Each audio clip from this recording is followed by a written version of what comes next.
Imagine getting up and walking to your fridge to make dinner, only to find that it is almost bare, and what little food you can find in it is saturated with fats and chemicals that you don't even recognize.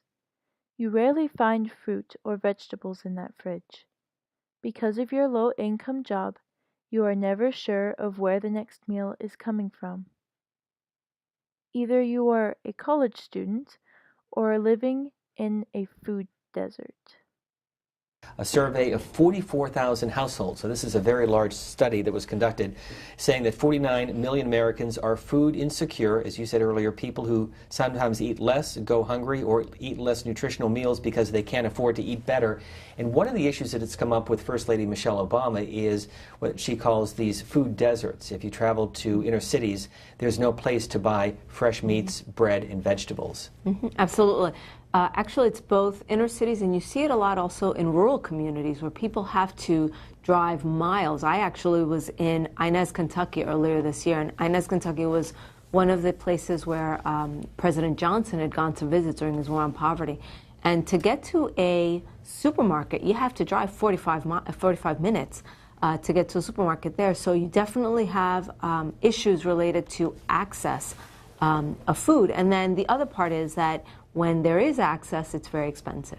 And so folks end up buying things like ramen noodles or a lot of processed kinds of foods that then create their own set of health problems. The USDA defines food deserts as rural towns or urban neighborhoods without ready access to fresh, healthy, and affordable food. This is a problem for many Americans. According to DoSomething.org, approximately 2.3 million people, which is 2.2% of all U.S. households, live in low-income rural areas that are more than 10 miles from a supermarket. So, how much of a problem is this? While food deserts aren't the sole reason for our country's health problems, they can be considered a factor and create a lot of problems for the many American families living in them. These low income families are usually struck with the doubt that comes with considering where their next meal is going to come from. The term for this is food insecurity. Food insecurity can also cause many problems for low income families. In an interview hosted by C-SPAN host Steve Scully, USA Today news correspondent Marisol Bello gives an example of a family with food insecurity. There is one quote that I want to highlight because you say, the saddest thing is when my oldest son would say, Mommy, you can eat my food. Yeah, that's pretty sad. I was talking to a family in Philadelphia. It's a married couple. They have 3 children, including twins. And they have moved around quite a bit trying to find affordable housing. Their children have epilepsy and asthma, so trying to find homes that were safe, that were not full of mold and mice infested, cockroach infested. And so in the course of just trying to balance all of that, they ended up having to forego meals, and cut back on food. Not for their kids, but for the parents. So the parents would skip meals or they would eat, a slice of bread and give the sandwich to the kids. And so, when you have a 6 and 7-year-old seeing that for their mom and their dad, that they respond to that and they say, hey, have some of my food. These people do not have the resources or the money to afford healthy food, so they will usually revert to eating more fast food and food from local quickie marts. Examples of food deserts in South Dakota can be found on our American Indian reservations. I got the chance to interview Sarah Sutton, a family friend whose husband is the pastor for a Lutheran church in Porcupine, South Dakota. Porcupine is located in the Oglala, Lakota County, and is part of the Pine Ridge Indian Reservation. Sarah has experience with the food programs made for families on the reservation, as well as a lot of information and advice regarding our country's food problems. So, do the people in your congregation ever find it difficult to get groceries? Um, Most of the people in our congregation take trips back and forth from Rapid and mostly talk to me about shopping at Walmart. But that's probably just like weekly, it's not daily. So for their daily food needs, they go to the gas station a couple miles down the road called Common Sense. Do you know of any programs that have been established to help solve the problems that food deserts create for lower income Americans and families?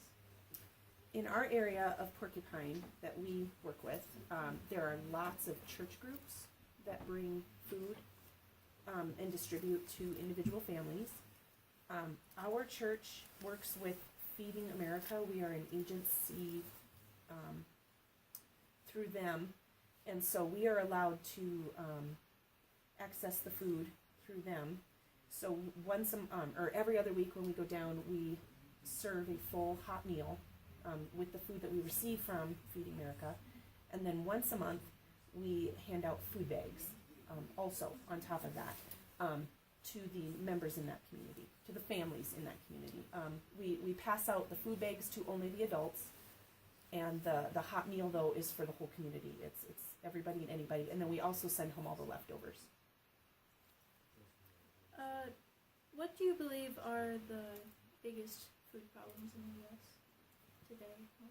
In the U.S., I personally believe it's just crummy food. I think there's so much overly processed, chemical-filled fake food out there that we consume. I guess I'm not really sure why we in the U.S. are so obsessed with eating bad food, but we are. Yeah. I don't know if it's we don't know how to cook it. I don't know if we don't know how to find it. Living here in South Dakota, we have access to fresh beef, fresh eggs, fresh milk, cheese, those kinds of things. So I feel like maybe in the Midwest, maybe it's more abundant. Yeah, in maybe. those areas. I'm not sure.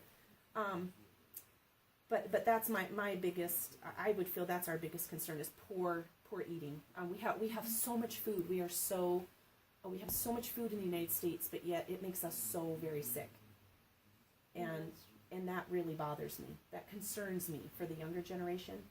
I think a lot of it is education. I think we need to educate each other on what is good to eat, what's not good to eat. Educating balance. It's okay to have the bad stuff.